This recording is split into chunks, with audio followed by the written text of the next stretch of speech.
What is going on, everybody? Welcome to the Sports. It is the season one finale. Yes, new season starts on Tuesday. Hey, we got a special guest coming on. I am excited that she has agreed to come on. She is a writer who does stuff specifically with Tulane University. Go Green Wave. Now, a little side note, actually, Matt, I got to tell you, this is really neat too. Easley High School here, their mascot is the Green Wave as well. So, hey, go Green Wave all the way around. So, as we know who I am Brandon. I am the founder of the Sportz Nutz. My man, oh my goodness, I'm going to be 1-1 tonight, is Matt over here. He is joining us. As you see, he is actually driving. So his connection is not the best, but he's not physically driving. He has a roommate driving. Don't worry, guys. He's paying attention to the law. And without further ado, I'm going to bring our friend Maddie in. Maddie, how are you doing? I'm good. Thank you guys for having me on. Thank you so much for coming on. We really do appreciate that. You know, I've been able to look up a lot of the stuff you do, and you are like a busy bee, girl. What do you tell everybody what exactly you do? Yeah, so I'm Tulane's radio sideline reporter for the radio broadcast that we put on during games, and we recently launched Tulane on Sports Illustrated, and I'm one of the publishers on that site. It's about 2 or 3 weeks ago, so it's been quite a lot, but fun stuff ramping up to training camp. Wow, I mean, oh, that's so exciting to be a part of that. You know, I work in media myself. I've been in it for 20 years. I actually started at a radio station in Gainesville, Georgia. Little station, mom and pop joint called WDUN Newstalk 550. Loved it. I've done this pretty much my whole life. I even did it in high school. I always had that enjoyment with it. So you know, it's nice to meet somebody who has a fellow love for the media industry. 100%. It was kind of a late segue for me in my career, actually. I graduated from Tulane with a psychology degree, got a master's in legal studies, then ended up in sports. So it was kind of a journey to get here, but I'm very happy to be here. Always have loved writing. So, hey, you know, and funny story, I used to hate writing until my sophomore year in high school. And I said, let me try writing. And I fell in love with it. And I'm right there with you. I absolutely love it. It's like this drug. You can't get enough of writing. It's so much fun because when you get going, you really get going into it. And, you know, my wife always says I take too long in writing a simple story. I was going to say it's a blessing and a curse sometimes. I am definitely learning to rein it in, having to kind of produce daily, but I feel that on the writer level. Absolutely. So this is Matt. Matt is currently that's why he's muted. He is coming home from work. So he lives in Atlanta. I live in Easley, South Carolina. So Gotcha. I know you are real busy, and like I said, you are still owed that nice cold drink at the end of the day. So without further ado, let's get going. Before I do, I wanted to show you that is my wife with our beautiful newborn. Hi, and congratulations on that again. Seriously. Thank you. Yeah, that's baby number 4. Wow. 4 girls. Yep, I have 4 girls. I'm in trouble. So, you know, I read your piece with regards to what Tulane is doing for women who are fans of football. I absolutely loved it. You know, one thing that I'm also very interested in is how do you think this is going to help the casual female fan with this experience? And is it something that more schools should maybe investigate further? Because I know you're a strong advocate for getting more females into the love of the game of football. Yeah, I really have to give credit to John Summerall's wife. We had the event, and I know that we had spoke prior about promoting it. We weren't really sure what the turnout was going to be, just given that it was the middle of the summer on a Wednesday in July. It's hot outside here. It was at 5:30 after work, and the students are all on summer break. So we just really weren't sure. And there was well over 100 women that showed up. And I really liked that. I looked around and there were younger girls and there were older women from my left to my right. So it really hit on every generation, and they didn't treat the women like they were, you know, stupid. It might have gone over some people's heads, but I'd heard from women that had done these football clinics a long time ago, and they were kind of like, this is a football, this is the field. And women at this point, I think, know more about the game than they're often given credit for. But I really like to credit the staff for making it such an engaging event. And rarely are there football events that are specifically tailored for women and put on by the coaching staff. You know, it wasn't just that there was, 1 or 2. It was the head coach. It was every single coach. And 20 to 30 players were there. So it was really a great event. And I think it shows the buy-in of what this fan base is looking at moving into this season. And it's funny you say that, like I said, I'm an all-girl dad. We have all girls here. My wife is, a good friend of mine has categories. You know how you have category 1 through 5 for hurricanes. You have category 1 through 5 for women's sports. Category 1 is I'm here just because you're my significant other. Category 2, you're into it, but you're basic. Category 3, you're into it more. You don't have to go get paid to get your nails done. Category 4, you're pretty much a diehard. Category 5 is you live, eat, breathe, and bleed the color of your specific sport. My wife is probably a category 3.5, maybe 4, which I'm happy about. My oldest, Addison, who is 6 years old, she is I'd probably say a category 5. Whatever Daddy does, Awesome. that is her team. I'm the producer of Furman Athletics. So I get to produce basketball. And I get to produce football for it. And I have a lot of fun with that. So much fun going to smaller school sports, by the way. So, funny story is my daughter, her 3 favorite schools are Furman because of Daddy, Clemson because of Mommy. Now, my wife went to Reinhardt University, but her family is predominantly Clemson. Well, then the third one is Vanderbilt, and that's because she likes the uniforms. That's strictly the only reason why. Yeah. But it's nice to have, that. Sorry, it's nice to have that love for sports, and I think that the football clinic that Tulane had for women, that's a great step in the right direction. I wish more schools did that. University of Hawaii, my alumni. I wish they would do that more for it. And you're right, women know more about sports now than what they're given credit for.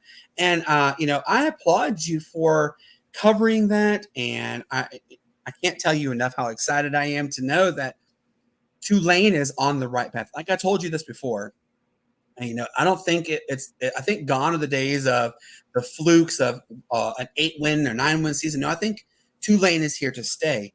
The most notable event that happened was just 2 years ago. They beat Southern Cal in a New Year's Six Bowl, a bowl game that they should have not got into, but clearly we show they were supposed to be in there because they did what everybody didn't think they were doing, and they pulled off the upset. And then last year came so close to getting invited to a New Year's Six again. Truthfully, I think Tulane should have been in the New Year's Six over Liberty because Liberty didn't really play anybody. And I'm not knocking Liberty because they're a small school. I'm just knocking the fact that they didn't have the strength of schedule needed to play. What are your insights that you have seen so far with Tulane this, I guess you call it preseason and offseason as well, to lead you to believe that maybe Tulane could even go back to another New Year's Six that could be part of the 12-team college football playoff? Yeah, I will say if anyone were to get the nod last year, I would give the nod to SMU because they did beat Tulane in the championship game. And that was tended to be kind of my thinking was strength of schedule. And I think that's why you're seeing Tulane schedule schools like Oklahoma and Kansas State going into this year. That to me, that was a big sign. But I think hiring John Summerall was really the first sign that this is kind of solidified as an era of winning football. When I went there from 2012 to 2016, they built Yeoman Stadium while I was at school there. So it was very cool because I could see up close the before and after and really have that contrast as a student. But the football team on the field was just not that exciting. There was no culture. There really was no momentum or anyone just caring about the football team at all, especially with it being off campus my first 2 years. And so I'll go out in my Tulane stuff and I've met students that are out that there just wasn't an experience you were having a few seasons ago, but they're bringing in transfers out of caliber that they just haven't seen before. And now that the path to the college football playoffs is open, I think they found the right coach for the job. And it's just really all come together for them, even though things looked, like they could have gone the opposite direction when Willie Fritz left. And then we all knew they were losing Michael Pratt, but they've really brought some key pieces in. Tulane, I have a good friend who's actually watching right now. His name is Darren. He actually has a podcast down south, Sports Fanatics. He is a huge fan of following you, so he might want to try and see if you have you come on his show one day. For sure. But I will tell you this, I'm a big fan of small schools. University of Hawaii they're a group of 5, if even that. They play only one sport in a Group of 5 conference, the Mountain West Conference. The rest is actually in the Big West, which is, I guess you could classify it as an FCS level. We've seen what's happened this year with this. Well, actually, this whole offseason, the Pac-12 is now the Pac-2, and we hear the rumblings that schools are going to possibly leave the AAC. Tulane was mentioned actually on ESPN recently as a school who may consider going to the Big 12 if they get the invite. Now, they have had informal conversations from what ESPN has said. Obviously, anything, it's just randomly, it's just talk.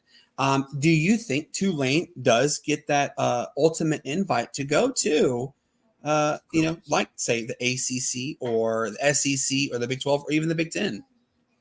Yeah, I think if there's going to be another wave of realignment, if Tulane's not considered in that, I would just, kind of not get what was going on from that perspective. Just looking at the wave of who these kind of last additions were and the stamp that Tulane's been able to really make, having a national presence. I remember seeing after UCF, Houston, Cincinnati, they all went to the Big 12. UCF, I read something about how they really had focused on a national blueprint and that familiarity. So when they made the move to a bigger conference, it wasn't, no one knew who they were.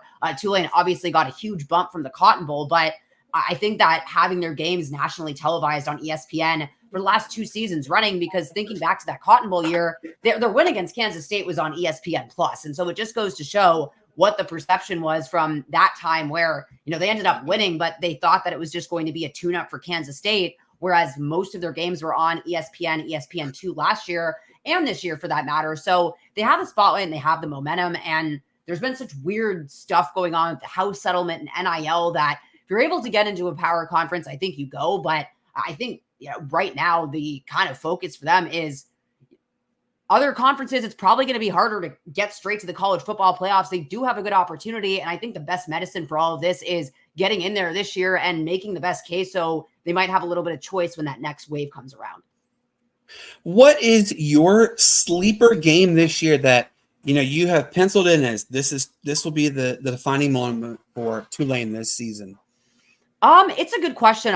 If anything, I would point to, and I don't want to call it a trap game because I feel like the word trap always implies that the competition isn't there. And that's not what I mean to say, but I just think about the emotion and the amount of effort it's going to take to get through Kansas State and Oklahoma back to back and having to come back and play Lafayette. That's one that I could see Tulane maybe falling to, maybe just being a little banged up. But looking at their conference schedule, it's just kind of a question of they didn't face USF last year. I think the games that are circled that make the most sense, like Memphis and USF, those are probably there, but that's just kind of where I'm looking for that game right before conference play. And then Navy. Navy is just going to be fascinating only because I've never seen Tulane up close play a military academy, and it's a completely different style of football. It's one that beats guys up. Thankfully, they have a bye week after that, but there's definitely a few curious ones on the schedule this year, but they all are winnable games, in my opinion, for Tulane. It's funny you say the whole change with Navy. Now gone is Ken Niumatalolo. Are they going to still run the wing T offense? We don't know what Navy is going to do. It is traditionally that all military schools, VMI, Army, Navy, heck, even Air Force runs it. Now Air Force more runs a spread option offense, like Oregon style, but they still incorporate the wing T. So it's going to be fun to see what happens. I loved how you said in your piece earlier, and I'm going to bring it up because it's one of my favorites, that you took multiple courses and classes in regarding all facets of the game. Now, I know you did say that this has helped you your more understanding and knowledge while on the sidelines reporting, going to Scouting Academy. Now, do you think that there should be maybe some sort of academy that teams or media outlets should require sideline reporters to be able to gain credentials for a season?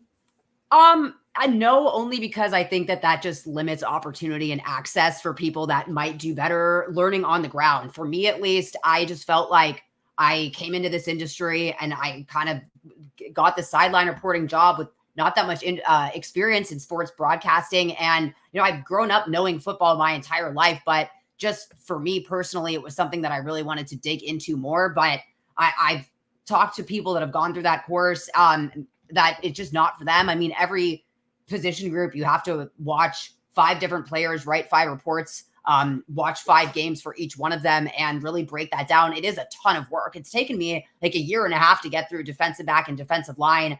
I keep stopping and starting just because my life is chaotic, but I think that it's something that has provided me a lot of credibility and something that I can stand on, but I wouldn't necessarily say that it's a requirement, because it's a course that's people go on to become like NFL scouts and legit go on to those kind of professional roles. And that was something I was exploring at the time, which is the reason that I went into it. Kind of partially alongside of that was just to see if that was something that I could perhaps hack in the future, still kind of mulling that over. But I think it's a really good opportunity for people. I just feel like in general, there just could be a little more access and knowledge. And I feel like a lot of the time this scouting stuff gets used with these very difficult terms. But then I think back legit to the women's clinic, where it was a lot of stuff on, we were going very fast also because there was just a lot to get through that night. But the coaches, they were breaking down these very complicated things on the screen in not elementary terms, but not using all these types of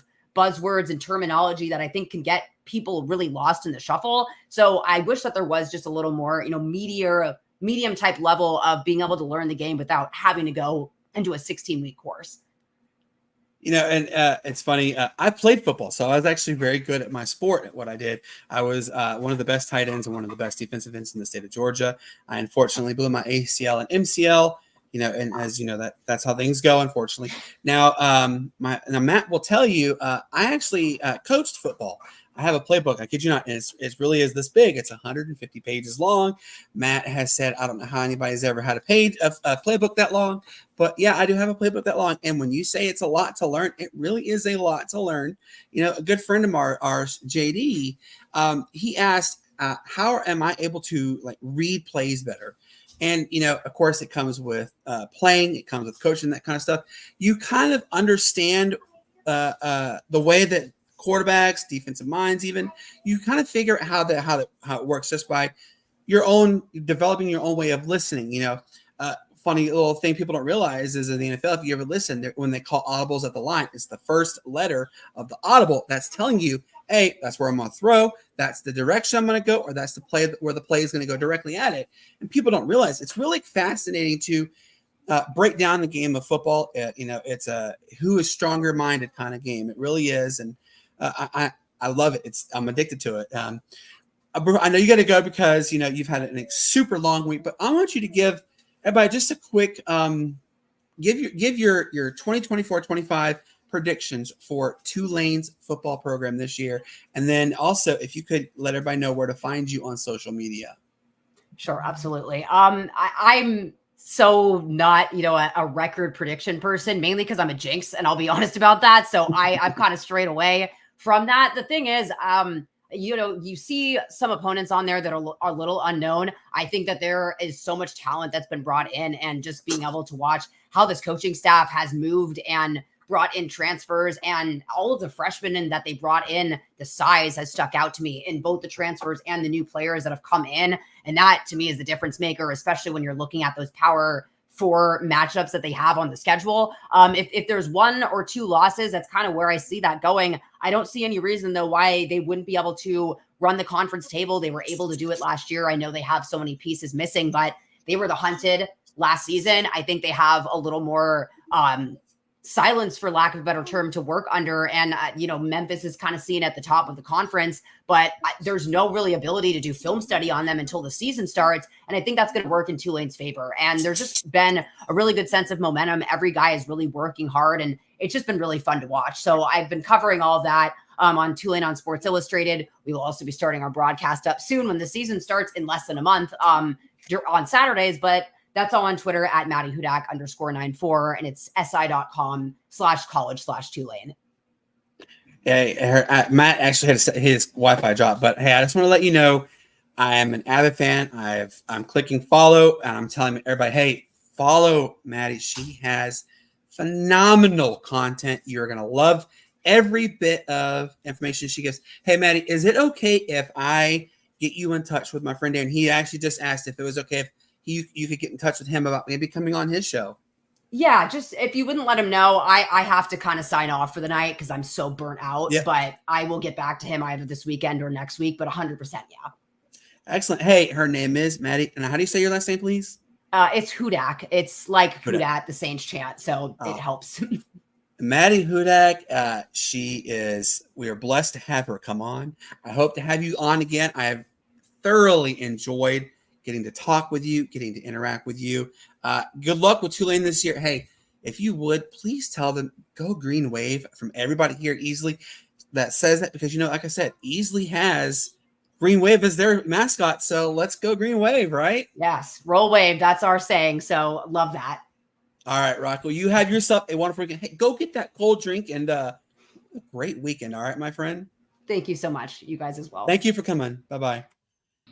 Ladies and gentlemen, that was Maddie. Such a great conversation with her. I had a great time. I wasn't nervous, by the way.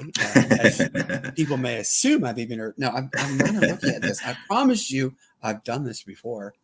Matt, how have you been, man? It has been a little bit. Hey, everybody doesn't know. Last time Matt was here, he came up. We had a great time. He has not gotten the privilege to meet Aspen yet, and not yet. I'm going to pan over to my wife, and so as you see, Aspen is laying in her boppy, and my wife see if she can get her out of her little boppy, so everybody can see the beautiful princess. Oh wow! She is here. She is the best. She is the love of our lives. Whoops! As she's flailing her head around. She is the love of our lives. It has been a fun adventure having her here. Tell everybody how you've been, sir. Oh man, first off, let me go ahead and say, is Aspen going to be the only non-blonde in the family? No. She has red hair. Let's not be confused on that one. So as Cassie look, Cassie's even shaking her head. Cassie, does she have red tint? Yep, she has red tint in her hair. Okay. So, wait, hold on. She's bringing it over. I want everybody to see this.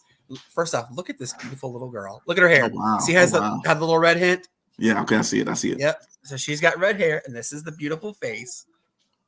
Okay. Everybody says that she looks like me and Holden, which is our other youngest. She is my girl. Love every minute of her. Hey, congratulations, man. Congratulations. Thank you.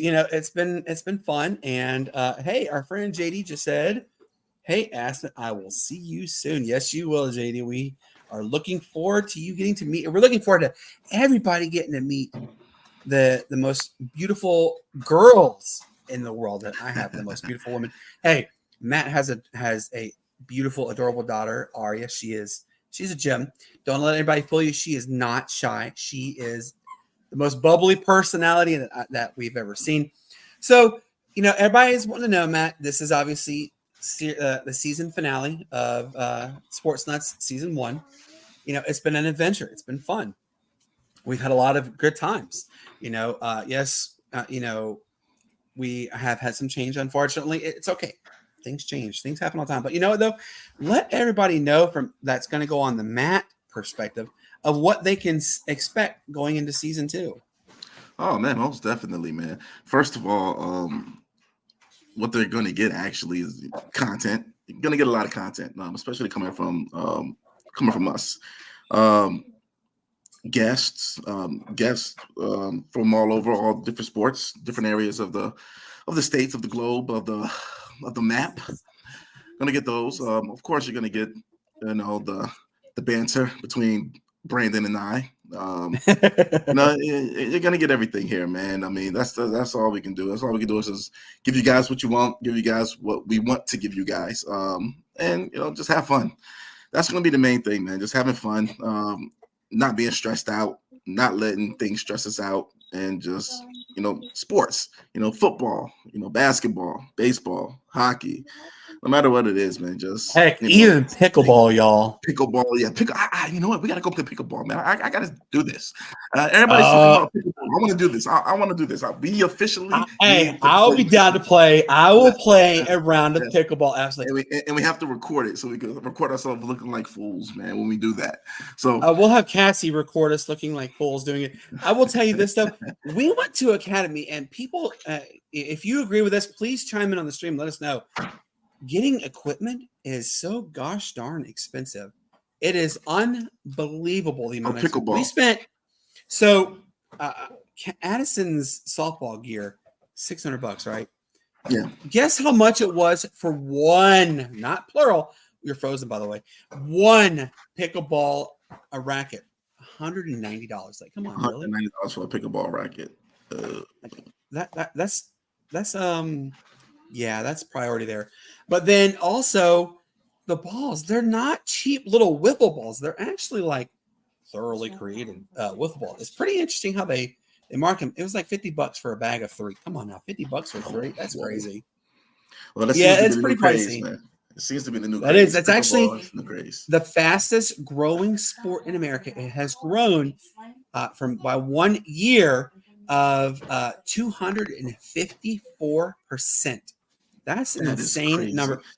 Look what JD just said. He said, okay, new idea. Handball, no cost of equipment unless you don't have a hand. Well, I mean, they have prosthetic hands nowadays, man, you know. Well, I mean, what other, let's see. What other, okay. I have reached out to a Atlanta professional ultimate frisbee team. Yes, there is one. There is actually an ultimate frisbee team. I believe they're called the Atlanta Crushers. I have to look them up, sure. So I just kind of did a little diving in just to see what like their salary is. You're going to be crazy to hear this. Salary is $85,000 a year starting for playing ultimate frisbee. Yeah. And then there is a professional disc golf team in Atlanta, by the way. Really? They get paid $65,000 a year plus sponsorships. So we're in the wrong profession, man. I mean, shoot. Seriously, man. Seriously. I need to go play disc golf. It's not like I'm good at golf. I'm not great at golf. JD will tell you otherwise. JD and I have had several good games, and I'm going to let him say that he beat me one because I did get hurt. Yes, I am still recovering from my open heart surgery. So, obviously this is not going to be a long episode for everybody. It is Friday night. Matt just got home from work. Long days. One of those. It was one of those. It's one of those days. Yes, it is an adventure.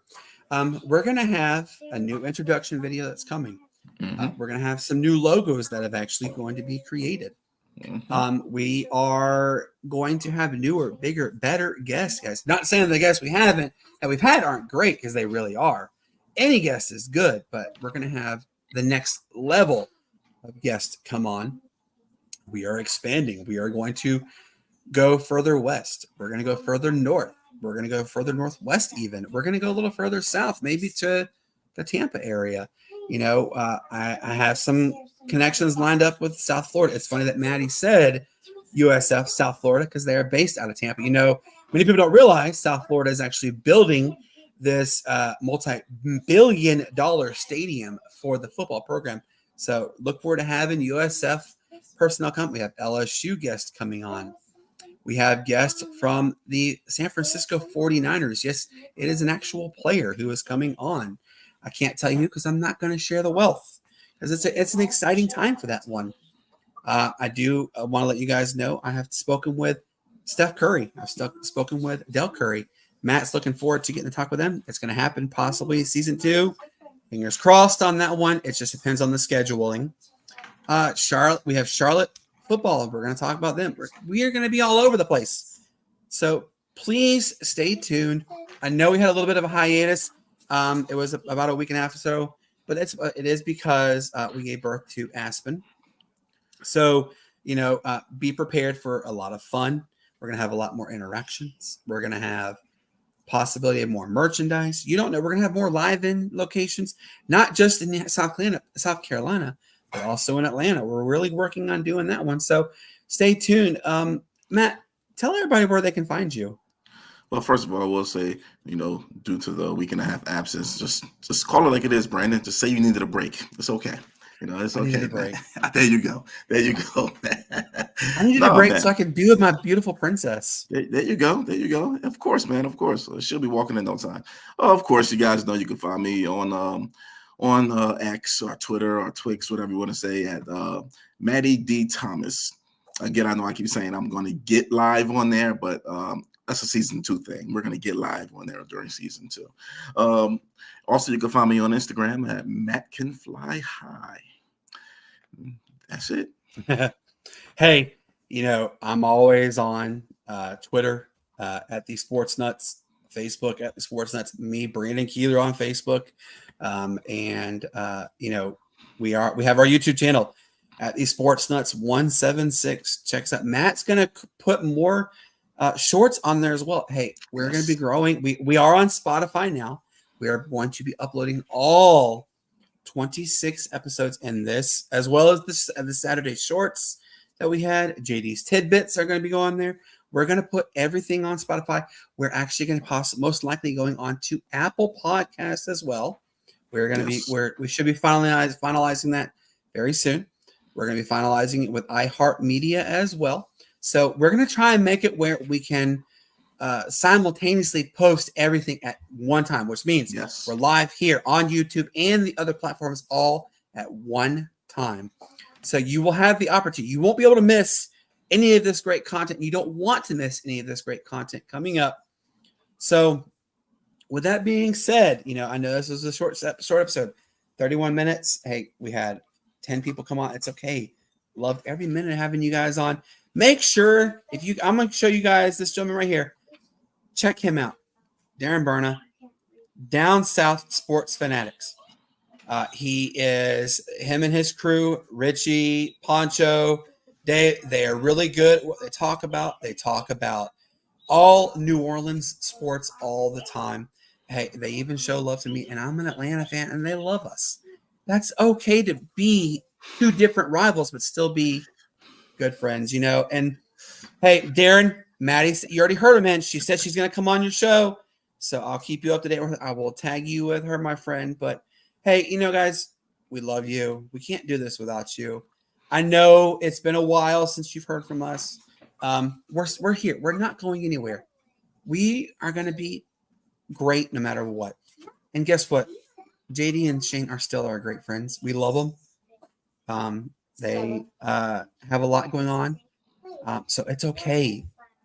Don't think that the band is broken up and we're never getting back together. No, the band is still here. We're still good friends. We still talk all the time. I mean, heck, JD and I have been texting all day. So, Shane, he texts with Matt. Oh, stop, Stella. Saying, oh, goodness. Matt and Shane talk all the time. So we're still here. So I'm going to go ahead and show the beautiful Keeler gang. As you see, Addison and Eastland and Stella, they are reading. And then there's my beautiful wife and the most beautiful little girl in the world, Aspen. Holden, she ran to go get a book. It's okay.